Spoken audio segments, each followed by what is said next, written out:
klik video ini, selamat datang di Pantau KBS. Pepi akan ajak kalian semua untuk keliling kebun binatang Surabaya, mengenal lebih dekat satwa dan para kipernya. Penasaran kan? Jangan kemana-mana, pantau terus ya.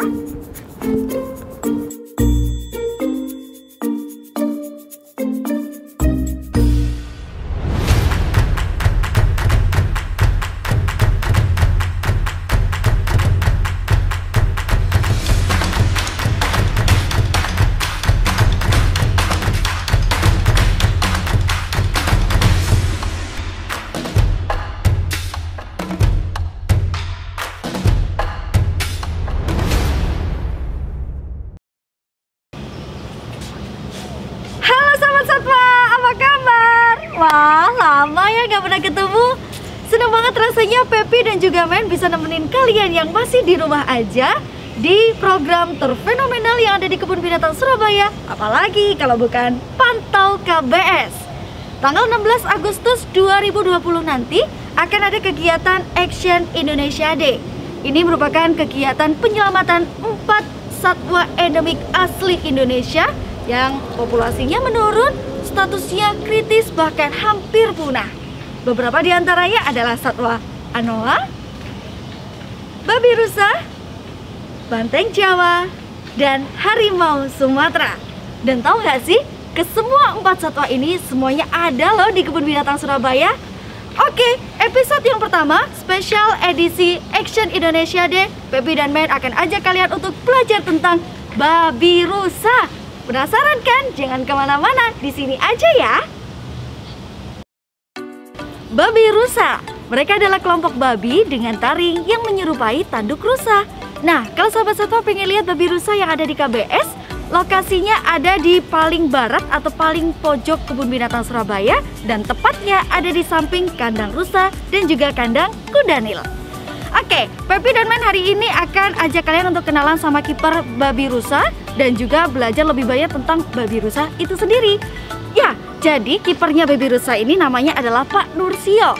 Beliau sudah kurang lebih 19 tahun menjadi kiper babi rusa. Dan tahu nggak sih, beliau sudah berhasil mengembangbiakan babi rusa hingga puluhan loh. Luar biasa kan? Hai Pak Nur, apa kabar? Salam anti corona.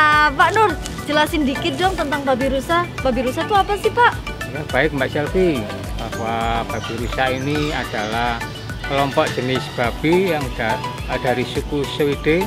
Babi rusa ini sangat langka sekali Mbak Selvi, dan bisa dijumpai di Indonesia di beberapa pulau termasuk di Sulawesi dan pulau-pulau sekitarnya, antara lain Pulau Manggole, Pulau Taliabu, Pulau Buru, dan Pulau Sula di Maluku Mbak Selvi. Oh gitu. Terus Pak Nur, di Kebun Binatang Surabaya sendiri kita punya berapa ekor babi rusa sih Pak?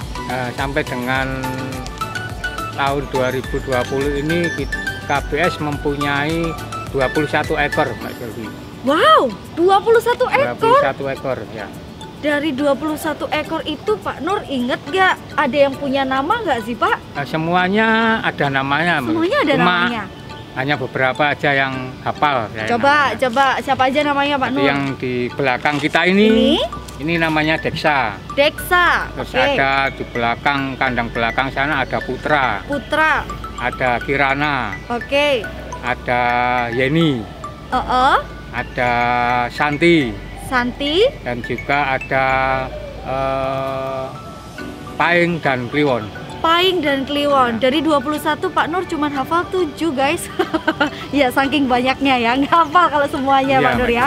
Oke Pak Nur, untuk di KBS sendiri kita punya berapa jantan dan berapa betina sih Pak? Nah, di KBS sendiri kita punya 4 ekor jantan dewasa. 4 jantan? Ya, 4 ekor jantan dewasa babi rusa, ditambah kemarin kelahiran itu alhamdulillah ada 1 ekor jantan. Jadi semuanya 5. 5 jantan, kemudian yang betina ada berapa Pak? Yang berarti sisanya ya? Sisanya berarti kalau 21, 16 betina dan 5 jantan. Lebih banyak betina ya Pak ya?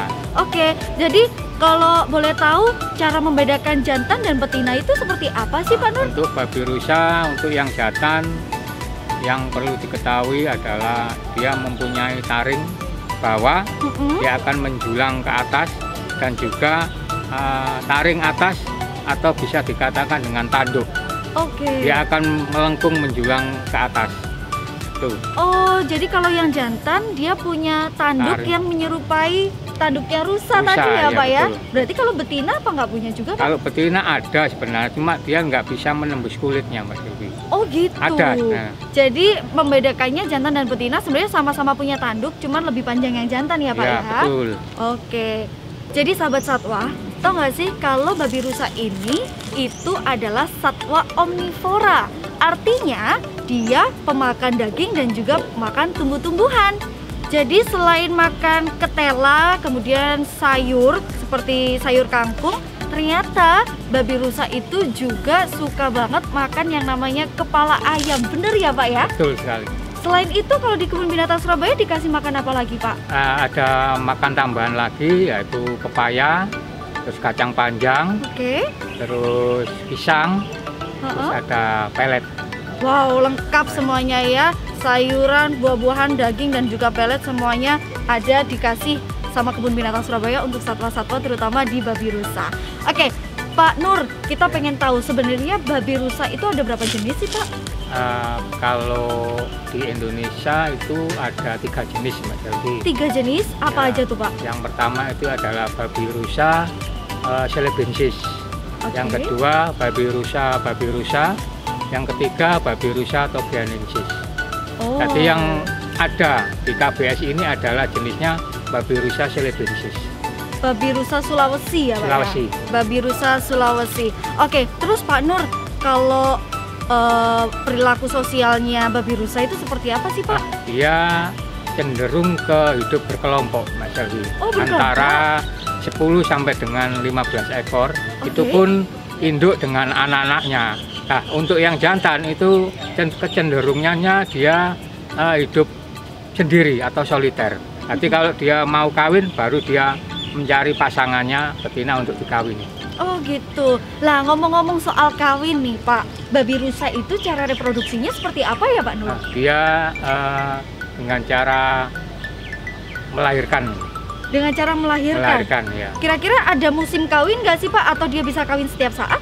Ada, Mbak Selvi. Jadi untuk babi rusa ini ada musim kawinnya, yaitu antara bulan Juni sampai dengan akhir Agustus. Tapi di samping itu juga ada bulan-bulan yang dia bisa diraih lagi.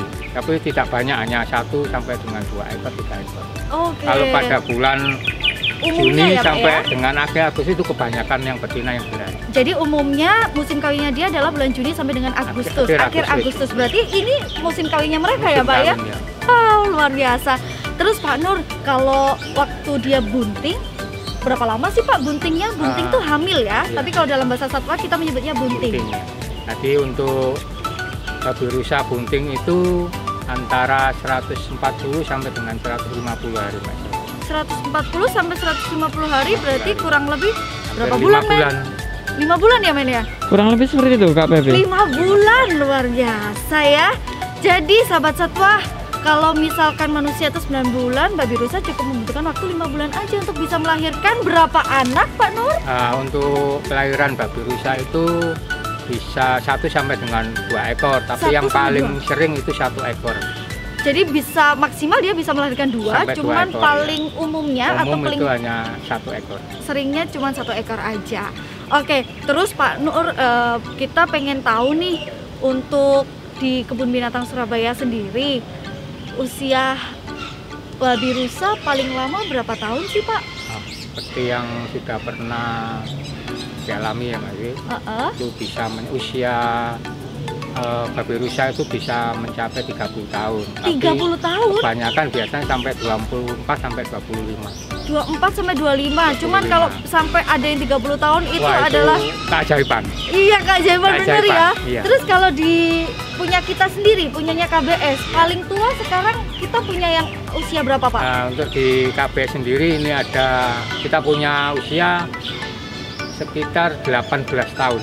18 tahun. Siapa namanya, Pak? Itu namanya Putra. Putra, dia usia 18 tahun, sahabat satwa, luar biasa. Ini paling tua ya, babi rusa paling tua yang ada di Kebun Binatang Surabaya. Nur, kita semua pengen tahu nih, sebenarnya ancaman apa aja sih Pak yang membuat babi rusa ini populasinya menurun? Ya, babi rusa ini sangat riskan dari ancaman kepunahan Mbak Selvi ya, antara lain dari alih fungsi hutan, penebangan liar, terus ada kebakaran, dan juga perburuan liar, Mas. Perburuan liar ini yang paling riskan ya, yang paling sering dilakukan. Emang kalau perburuan liar tuh apa sih Pak yang mau diambil Pak Nur? Yang diambil ini adalah daging dan taringnya, Mas. Aduh, ngapain sih pakai ada perburuan liar gitu ya? Harusnya kan mereka tetap biarin hidup ya, jangan ada perburuan supaya ekosistem di dunia ini masih tetap terjaga gitu loh ya Pak ya. Betul, jadi manusianya ada, satwanya juga masih banyak gitu. Oke Pak Nur, pengen tahu juga kira-kira keberhasilan Kebun Binatang Surabaya untuk mengembangbiakan babi rusa itu sudah seperti apa sih Pak? Nah, kalau menurut saya sih keberhasilan Kebun Binatang saya kira cukup baik Mas Selvi ya. Cukup baik ya, cukup berhasil. Sekali, ya. Pepi dengar-dengar nih, untuk tahun 2020 ini ada yang baru lahir ya babi rusanya ya Pak? Ada berapa babi rusa yang lahir Pak? Ada 2 ekor Mas Selvi. Wow, 2 ekor. 2 ekor itu bulan yang pertama itu bulan Maret Mas Selvi. Maret. Bulan Maret? Maret. Ya. Kemudian yang terus satunya yang kedua lagi? Ini bulan kemarin, bulan Juli. Bulan Juli? Bulan Juli ini kemarin tanggal.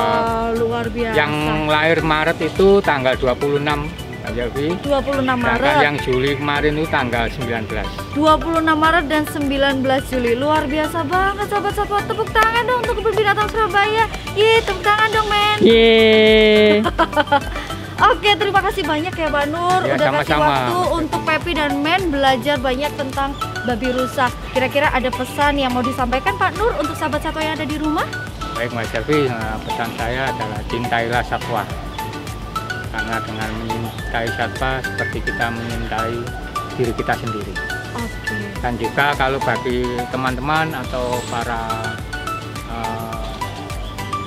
pengunjung yang mau berkunjung di KBS harus selalu mengikuti protokol yang berlaku di KBS. Itu wajib ya Pak Nur ya. Jagalah kebersihan. Betul. Terutama itu cuci tangan. Terutama cuci tangan dan jangan lupa juga pakai masker. Betul, ya Pak Nur ya. Oke, terima kasih banyak Pak Nur. Sekali lagi terima kasih. Terima kasih kembali. Semoga Pak Nur sehat, babi-babi rusa yang ada di Kebun Binatang Surabaya juga semuanya sehat dan bisa nambah lagi keluarganya ya, keluarga babi rusanya ya. Yuk kita jaga seluruh satwa yang ada di dunia, terutama yang ada di Kebun Binatang Surabaya. Apalagi satwa-satwa yang statusnya udah kritis bahkan hampir punah. Gitu ya Pak Nur? Betul Mas. Oke, terima kasih banyak dan salam lestari. Bye-bye.